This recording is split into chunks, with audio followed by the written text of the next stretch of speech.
દર્શક મિત્રો, વેલકમ ગુજરાત ન્યૂઝમાં આપનું સ્વાગત છે। પ્રાપ્ત માહિતી અનુસાર વડોદરામાં કપ સિરપનો મોટો જથ્થો ઝડપાયો। બાતમી મળતા જ એસઓજીની ટીમે સ્થળ પર દરોડા પાડી ઘરમાંથી કોડીનની માત્રા ધરાવતી કપ સિરપનો મોટો જથ્થો ઝડપી પાડ્યો। વડોદરામાં નશાકારક કપ સિરપનું ગેરકાયદેસર વેચાણ અને સંગ્રહ કરતા વેપારીની ત્યાં સ્પેશિયલ ઓપરેશન ગ્રુપ દ્વારા દરોડા પાડવામાં આવ્યા છે, જેમાં ₹5,78,000નો ગેરકાયદેસર કપ સિરપનો જથ્થો જપ્ત કરવામાં આવ્યો છે।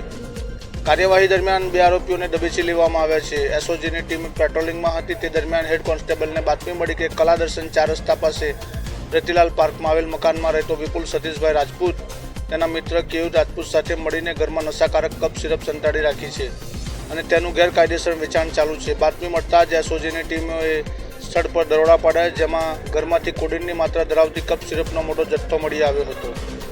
100 mlની સ્ટીકરવાળી અને સ્ટીકર વગરની 2570 બોટલો મળી આવી હતી, જેની કિંમત ₹5,78,000 આંકવામાં આવી રહી છે। Bureau chief Jagdish Chauhan.